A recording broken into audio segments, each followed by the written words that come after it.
A Christian quote said, एक मसीह कहावत में लिखा हुआ है give God your weaknesses कि परमेश्वर को आप अपने दुर्बलताओं को दे दीजिएगा and He will give you His और strength. परमेश्वर अपना बल आपको देंगे। Most of us are pursuing success. हम में से बहुत लोग सफलता के पीछे हो लिए हैं। We cannot attain success unless that we give our weaknesses into the hands of God. सफलता हमको तब तक नहीं मिल पाएगी जब तक कि हम अपनी दुर्बलताओं को परमेश्वर के हाथों में नहीं दे देते And then receive His strength और फिर उनके बल को स्वीकारते नहीं है, so that we may be successful in everything that we ever lay our hands on. ताकि हम जो है उन सारी बातों में सफलता को पाए जिस किसी बात पर हम अपने हाथों को रखते हैं। In the next two devotionals, अगले 2 डिवोशनल्स में we will be looking at 7 steps to success. हम 7 स्टेप्स को देखेंगे, 7 कदमों को देखेंगे जिसके जरिए हमको सफलता प्राप्त हो सकती है। I pray that it may minister to each one of us in the name of Jesus मेरी Christ. प्रार्थना ये है कि ये बातें आपकी सेवकाई करने पाए मसीह यीशु के I नाम want से। us to open our Bibles to 2 Chronicles chapter 31 verse 21. हम चाहते हैं कि हम अपने पवित्र शास्त्र में देखें दूसरे इतिहास की किताब 31वां अध्याय और 21वां वाक्य। I'm going to read for us from the NKJ version. It says, and in every work that he began in the service of the house of God, in the law and in the commandments to seek his God, he did it with all his heart, so he prospered. दूसरे इतिहास की किताब 31वां अध्याय और 21वां वाक्य। और जो जो काम उसने परमेश्वर के भवन की उपासना और व्यवस्था और आज्ञा के विषय अपने परमेश्वर की खोज में किया, वह उसने अपना सारा मन लगाकर किया और उसमें कृतार्थ भी हुआ। This particular verse is talking about Hezekiah. ये वाक्य हेzekiah के बारे में है। This is a kind of a concluding statement concerning Hezekiah. हेzekiah के बारे में यहाँ पे उल्लेख है और हेzekiah को लेकर संक्षिप्त में ये कहा गया है। Hezekiah did everything that he's supposed to be doing in the house of और God. हेzekiah ने सारे काम जो उसको करने थे परमेश्वर के भवन में।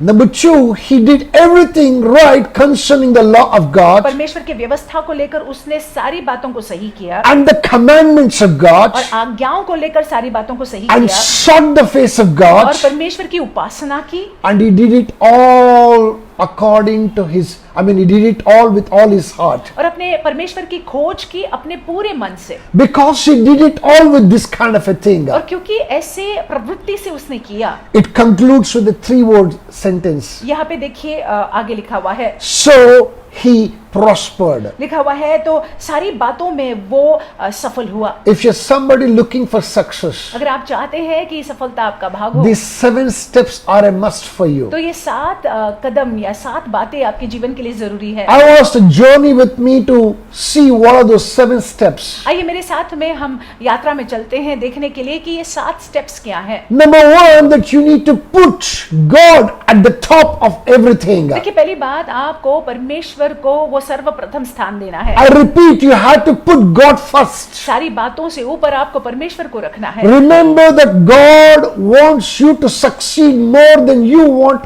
yourself to succeed. तो ये याद रखिएगा कि परमेश्वर चाहते हैं कि आप सफल हो, आप जो चाहत रखते हैं उससे बढ़कर परमेश्वर चाहते हैं Which कि आप good सफल parent हो। wouldn't tell me? कोई अच्छा माता पिता क्यों न चाहेगा। God, who's our Father, wants to see us successful. परमेश्वर जो हमारे पिता है चाहते हैं कि हम सफल हो जाएं। So work on a good relationship with God. तो जरूरी है कि परमेश्वर के साथ में एक अच्छा संबंध आप बनाए रखें। No, we cannot just put God ahead of other things unless we understand Him, unless that we have a very strong relationship with Him. देखिए जब तक कि हमारा ठोस परमेश्वर के साथ में संबंध नहीं हो, हम परमेश्वर को पहचाने नहीं, तब तक हम उनको वो सर्वप्रथम स्थान दे नहीं पाएंगे। We all at the intellect level, we all want to put God at the first place. समझ के स्थान में हम सभी चाहते हैं कि हम परमेश्वर को पहला स्थान दे, Why we don't put? लेकिन उनको हम वो स्थान क्यों नहीं देते हैं? Because we are not thinking about Him, we are not meditating on His word, we are not having any relationship with Him. Without relationship, it's next to impossible to put God in the first place. क्योंकि हम उनके बारे में सोचते नहीं है, उनके वचन पर मनन नहीं करते, उनके साथ में हमारा संबंध नहीं है। अगर संबंध नहीं है तो परमेश्वर को वो सर्वप्रथम स्थान देना हो ही नहीं सकता है। Let's look at Job 22 verse 21. अय्यूब की किताब में देखेंगे 22वां अध्याय और 21वां I'm वाक्य। going to read for us in the NKJ version. It says something very beautiful. It says, Now acquaint yourself with him. That means to say that one should acquaint himself with God and be at peace. Thereby good will come to you. अय्यूब 22 और 21वां वाक्य, उससे mail मिलाप कर तब तुझे शांति मिलेगी और इससे तेरी भलाई होगी। Listen to this. ध्यान से सुन लीजिएगा। When you acquaint, that means to say when you establish a relationship with him to know him more and more, जब आप परमेश्वर से मेल मिलाप करते हैं ताकि आप उनको और ज्यादा जानने लग as जाएं, a result of it that you will have the peace of और God. परिणाम स्वरूप आप में परमेश्वर की शांति होगी, And as a result of that peace that you will have every good come to you. और क्योंकि शांति होगी तो भलाई ही होगी फिर आपकी। My brothers and my sisters, मेरे भाइयों मेरी बहनों, please make it a point to put God ahead of all things, prioritize him and let him be on top of all things. कृपा कर आप ये निश्चय कर लीजिएगा कि परमेश्वर को आप वो सर्वप्रथम स्थान दे दे। That's number one key to success. ये पहली बात है सफलता के Number लिए। one step to success. ये पहला कदम है सफलता के लिए। Number two, as much as you are focused on yourself, also focus on others. और देखिए दूसरा ये कि जितना आप अपने आप पर ध्यान देते हैं उतना दूसरों पर भी ध्यान दीजिएगा। To put it in a simple way, that help others to be successful. आप मदद कीजिएगा दूसरों की कि वे भी सफल हो जाएं। Let's look at Ephesians chapter 6 verse 8. एफिसियों की किताब देखते हैं 6 अध्याय और 8वां वाक्य। Now here I'm going to read the King James version. It says, whatsoever good thing that any man doeth, the same shall he receive from the Lord. लिखा हुआ है एफिसियों की किताब 6 अध्याय और 8वां वाक्य, क्योंकि तुम जानते हो कि जो कोई जैसा अच्छा काम करेगा, चाहे दास हो चाहे स्वतंत्र, प्रभु से वैसा ही पाएगा। Listen to this carefully. Whatsoever that you do good to others, और जैसा आप अच्छा करते हैं दूसरों के लिए, the same you will receive. वैसा ही आपके साथ भी होगा। Don't just be interested in your own self. से केवल अपने आप में ही दिलचस्पी मत रखिएगा, Please be interested in others also. दूसरों में भी दिलचस्पी रखिएगा। Listen to this carefully. ध्यान से सुन लीजिएगा। As much as you have a relationship with God, which is the number one step, और देखिए जितना ज्यादा आपका संबंध परमेश्वर के पास में है, आपका रिश्ता परमेश्वर के साथ में है, that will help you to have His peace within yourself. और उसकी वजह से जो है उनकी शांति आपके अंदर बनी When you रहेगी। have the peace within yourself, जब आपके अंदर शांति होगी that peace will lead you to have peace with everybody. तो वो शांति की वजह से आप हर किसी के साथ में शांत पूर्वक So रहेंगे। you begin to, in that peace, you begin to think about others. तो वो शांति में आप दूसरों के बारे में सोचने You लगते want हैं। others to succeed. आप चाहते हैं कि दूसरे भी सफल हो जाएं। You want others to prosper. आप चाहते हैं कि उनकी भी बढ़ोतरी हो My जाए। brothers and my मेरे sisters, भाई मेरी बहनों, when you promote others, जब आप दूसरों की बढ़ोतरी की चाहत को रखते हैं, whether you like it or not, you will receive your promotion. आपको पसंद आए या न आए, आपको अपनी बढ़ोतरी मिल जाएगी। Their promotion will give you promotion. और उनकी बढ़ोतरी आपकी बढ़ोतरी होगी। If you try to demote and put down somebody, अगर आप किसी को तुच्छ जानते हैं, that will make you to be demoted also. उसकी वजह से आप भी कम हो जाएंगे। So number one step is that you must prioritize God. तो पहला कदम है आपको परमेश्वर को वो सर्वप्रथम स्थान देना है। Number two, that you must learn to promote others. You need to seek the good of others. You need to want to see others succeed. और देखिए जरूरी है कि आप देखें कि दूसरे लोग जो है उनके जीवन में बढ़ोतरी हो, आपको उनकी मदद करनी है कि वो अपने जीवन में सफल हो जाएं। Number three, very important. तीसरी बात, महत्वपूर्ण बात, Create a climate of confidence around you. आपके अंदर जो है एक विश्वास के वातावरण को बनाइएगा। Oh, I pray that you may understand this thing. और मेरी ये प्रार्थना है कि आप इस बात को समझ लें। You and I need to be in a climate of confidence. और जरूरी है कि हमको ऐसे माहौल में रहना है जहाँ पे विश्वास है। As long as you speak the positive words, जब तक कि आप सकारात्मक शब्दों को बोलते हैं, the effect of those positive words can be experienced everywhere. देखिए उसका प्रभाव जो है हर कहीं आप अनुभव करेंगे। These positive words not only put you in good terms with God, देखिए ये सकारात्मक शब्द आपको परमेश्वर के साथ में अच्छे से रखता है। It also puts you in good terms with everyone around you. यही नहीं, लेकिन दूसरों के साथ भी आप अच्छे से रह पाते हैं। When you speak positive words, that you're speaking the God's language. जब आप सकारात्मक वाक्य को बोलते हैं तब आप परमेश्वर की भाषा को बोल रहे हैं। You are speaking the blessings of आप God. परमेश्वर के आशीषों को बोल रहे हैं। You feel good about yourself. आप अपने आप को लेकर आपको अच्छा लगने लगता And है। in that kind of a climate, in that kind of an environment, everybody else want to be there. और ऐसे माहौल में हर किसी को रहना पसंद आता है। I want us to open our Bibles now to 2 Corinthians chapter 3 verse 5. दूसरे कोरिन्थियों की किताब 3 अध्याय 5वां वाक्य। Listen to this carefully. ध्यान से सुन Please लीजिएगा। understand one thing. इस बात को समझ लीजिएगा। Stop cribbing and crying. आप जो है कुड़कुड़ाना बुड़बुड़ाना बंद कर दीजिए। Don't say, oh, I can't do it. आप ये मत कहिएगा कि मैं कर नहीं सकता। I'm not qualified to do it.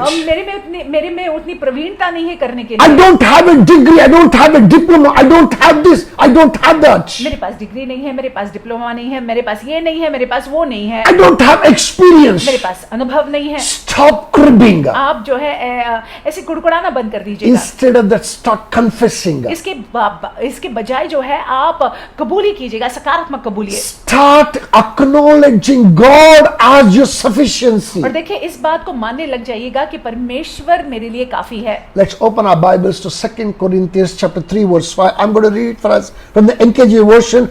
Remind yourself with these words. It says, not that we are sufficient of ourselves to think of anything as being from ourselves, but our sufficiency, I repeat, but our sufficiency is from God. दूसरी कोरिन्थियों की किताब 3 अध्याय 5वां वाक्य।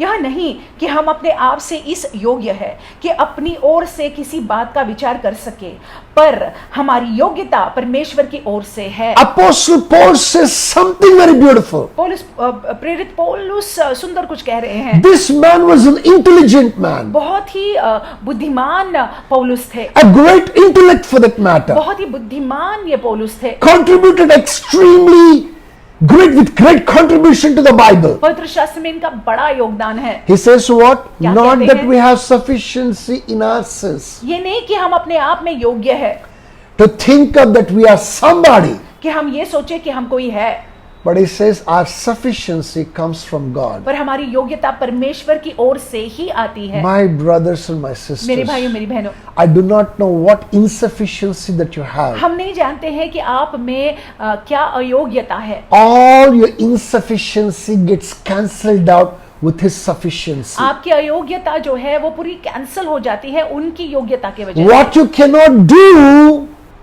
will actually give you edge. If you believe, it actually gives you edge to receive the strength of God and make you to be sufficient to do that very thing. और देखिए जो आप कर नहीं सकते हैं, जो आपकी दुर्बलता है, वो आपकी शक्ति है, क्योंकि वहां पे ही परमेश्वर अपने बल को प्रकट करेंगे। Number one step to success is that you need to prioritize God ahead of all other things.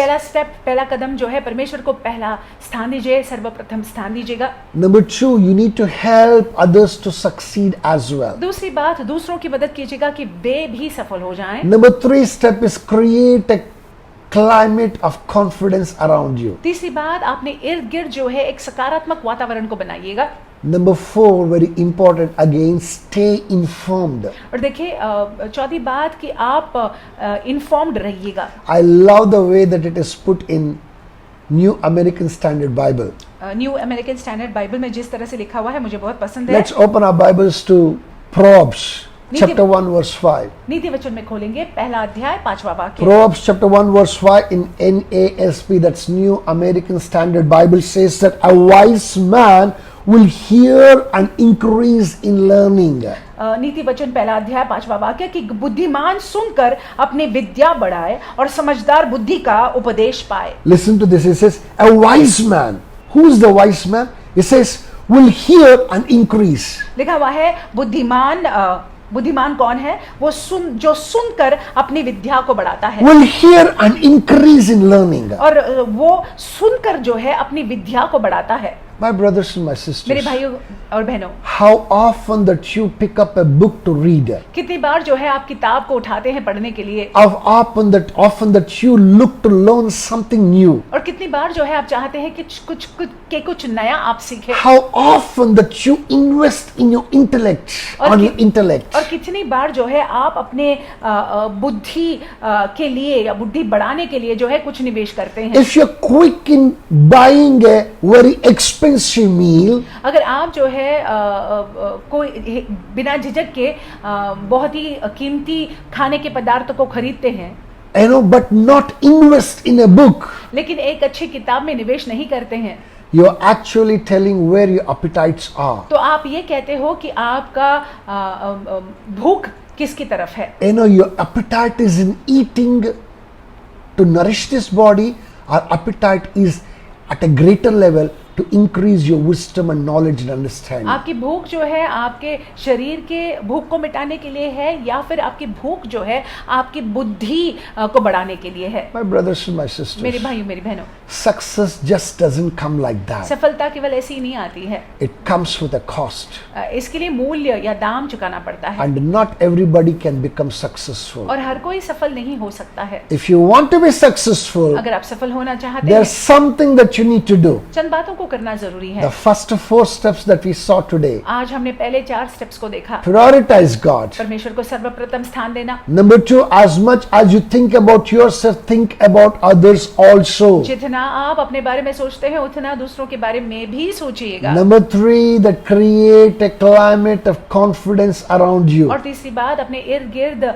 माहौल एक विश्वास का बनाए रखेगा। Number 4, stay informed about all that is happening around you. और चौथी बात जो है अपने बुद्धि को जो है आप बढ़ाइएगा, Increase your understanding, increase your intellect. अपने बुद्धि को जो है बढ़ाइएगा, अपने समझ को बढ़ाइएगा। See, read, grow. आप देखिए, पढ़िए, आप बढ़िए। As you do that, जैसे आप ऐसा करते हैं, the success that you're talking about जिस सफलता के बारे में आप बात करते हैं, shall be at your feet in the name of Jesus वो Christ. आपके कदमों को चूमेगी यीशु मसीह के नाम से। Tomorrow we are going to look at the second part. कल हम दूसरे भाग को देखने वाले हैं, I'm sure even as we conclude that part, और जैसे हम कल के भाग को समाप्त करते हैं, the Lord will bless us with that success that we're craving for in the name of Jesus परमेश्वर वो Christ. सफलता जिसकी लालसा हम करते हैं, वो सफलता हमको देंगे मसीह यीशु के नाम With से। this, I want us to go into the day. आइए हम दिन में जाएंगे, इसके साथ God will be with you. परमेश्वर आपके साथ बने रहेंगे। The one who loves you जो आपसे प्रेम करते हैं wants to see you वो successful. चाहते हैं कि आप सफल हो जाएं। Stay blessed. आशीषित रहिएगा।